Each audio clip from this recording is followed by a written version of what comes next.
എമ്പുരാൻ ദേശവിരുദ്ധ സിനിമയാണെന്ന് പ്രഖ്യാപിച്ച് RSS മുഖമാസികയായ organiser ലേഖനം പ്രസിദ്ധീകരിച്ചു. ദേശവിരുദ്ധവും ഹിന്ദുവിരുദ്ധവും എന്ന ലേബൽ ചാർത്തിയതിലൂടെ അണികളോട് ബഹിഷ്കരിക്കാൻ മാത്രമല്ല ആഹ്വാനം. പല ഘട്ടങ്ങളിലും രാജ്യത്ത് തിയേറ്ററുകൾ നിന്നു കത്തുന്നത് നമ്മൾ കണ്ടിട്ടുണ്ട്. നടന്മാരും അതിലെ അണിയറ പ്രവർത്തകരും നേരിട്ട തിരിച്ചടികളും അനുഭവിച്ചറിഞ്ഞതാണ്.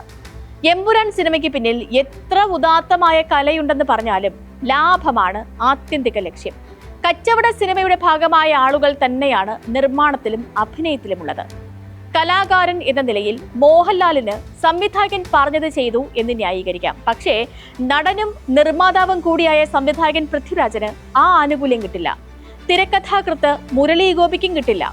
ഇവർ രണ്ടുപേരും മലയാളത്തിലെ കച്ചവട സിനിമയുടെ ഭാഗമാണ്. പണം മുടക്കിയ ആശീർവാദ് ഫിലിംസിനും ലൈക്ക പ്രൊഡക്ഷൻസിനും ശ്രീ ഗോകുലം മൂവീസിനും അനവധി വ്യാപാര താല്പര്യങ്ങളുള്ളവരാണ്. ഒരു സിനിമയുടെ പേരിൽ മുഴുവൻ വ്യാപാരവും പ്രതിസന്ധിയിലാക്കുന്ന സ്ഥിതി അവർക്ക് ആലോചിക്കാൻ കഴിയുന്നതല്ല. അത് അവരുടെ ദൗർബല്യമായി എടുക്കേണ്ടതില്ല. ഇത്തരം സംരംഭങ്ങൾ തുടർന്നും നിലനിൽക്കേണ്ടത് അവരുടെ മാത്രം ആവശ്യമല്ല, അതിൽ തൊഴിൽ ചെയ്യുന്നവരുടെയും ഗുണഭോക്താക്കളുടെയും കൂടി ആവശ്യമാണ്.